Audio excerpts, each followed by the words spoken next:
I rise today to consider the Green New Deal with the seriousness it deserves. This is, of course, a picture of former President Ronald Reagan naturally firing a machine gun while riding on the back of a dinosaur. This image has as much to do with overcoming communism in the 20th century as the Green New Deal has to do with overcoming climate change in the 21st. Tauntauns, Mr. President. Now, while perhaps not as efficient in some ways as airplanes or as snowmobiles, these hairy bipedal species of space lizards offer their own unique benefits.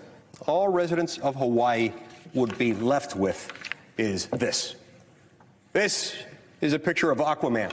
I draw your attention, Mr. President, to the 20-foot impressive seahorse he's riding. Under the Green New Deal, this is probably Hawaii's best bet.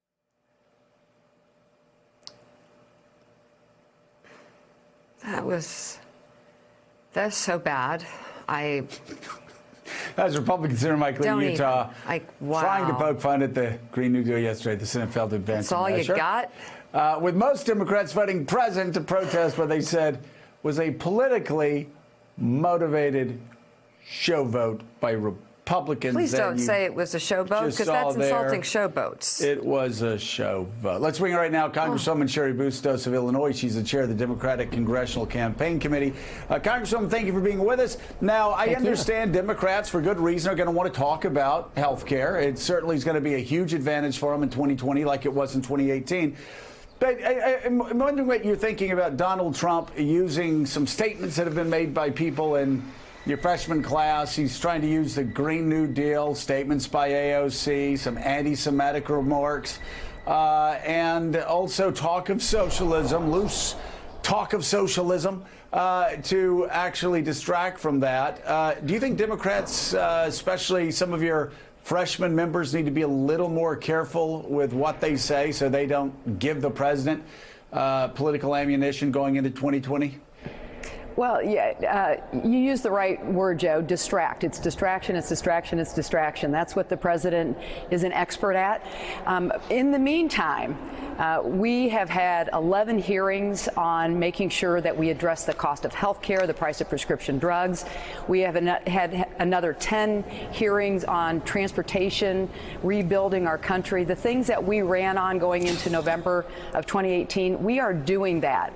I got asked yesterday when we left one of our meetings by a reporter saying, are you now going to pivot since the Mueller report is out there? And I'm like, we don't need to pivot because we have been having these hearings. We have been talking about health care. We've been talking about rebuilding our country. So this is ongoing, and it's not even behind the scenes. This is in full view of anybody to see.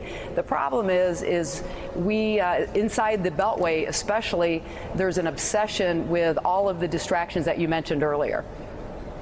Richard Haass. Congresswoman, recently your organization, the DCCC, issued a public statement or an email basically telling that people in the political world, if they supported challengers to Democratic incumbents, they would be cut off essentially from working with the Democratic Party. Can you explain that about why it is that you're basically supporting that sort of an approach to politics and why you seem to be opposing challenges to incumbents?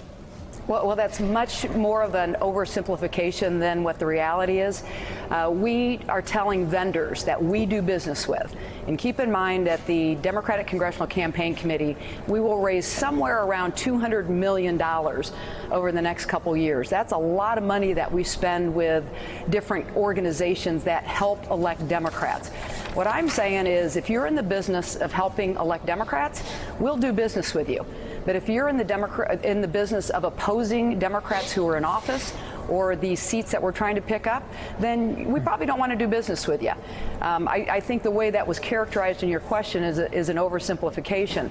I have two jobs as the chair of the Democratic Congressional Campaign Committee, and that is to protect the majority that we have right now and do what I can ethically and morally and legally to gain further seats. So that's my job, and that's what I'll keep fighting for.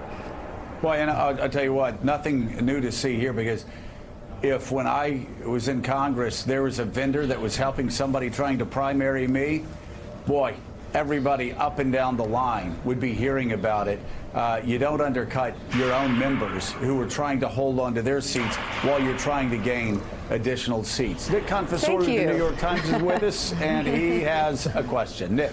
So, Congressman, I'm curious if you have advice for freshman members on what to say about impeachment and the Russia investigation. Is there a word going around as to what the message should be for 2020?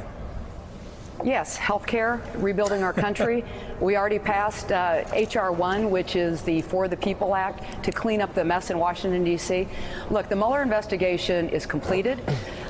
When we see the report, and I hope that the Attorney General will do the right thing and release that to the public, and so we do see that report. But we've got to get to work. We've got to get the nation's business done. We ran on a platform that made a lot of sense. It's what got us into the majority. We've got to stay focused on that. You know, I've talked with you guys before about how when I go home, I just walk the aisles of the supermarket. I went to this grocery store just last week in a town of about 3,000 people in Knox County, Illinois, which is in the heart of my congressional district, and met this guy. And very, very quickly, 54 years old, making $11 an hour, has not gotten a raise in 7 years, and the company he works for just took away his health care. So do you think someone like this guy, who's doing what he can to pay his bills and on the side volunteers in his community, because that's about all he has time to do. That's what he does for fun, is volunteers in his community. But do we want to tell this guy that we're going to keep focusing relentlessly and fighting as hard as we can on this Mueller investigation? We've got to tell him that we're fighting for him, and we're going to do what we can to make sure he can afford health care, that he does have access to health care, and that we will do what we can to raise wages in our country. That's what we have to fight for. That's what we have to be talking about. And the argument is going to be, come campaign time, Trump has let you down. He may have been a try, an outside-of-the-box try, but he's let you down. He's let you down on health care. He's let you down on your wages. He's let you down on everything. I think the Democrats have a strong chance to really get the focus on moving forward for them and having a candidate who can win. Chair of the DCCC, Congresswoman Cheri Bustos, thank you very much for coming on. Come back sometime soon. All right. Thank you. Up next, the president's attitude toward Puerto Rico was clear when he tossed paper towels at hurricane survivors in the wake of Hurricane Maria. Now he's reportedly complaining about how much recovery funding the island has received.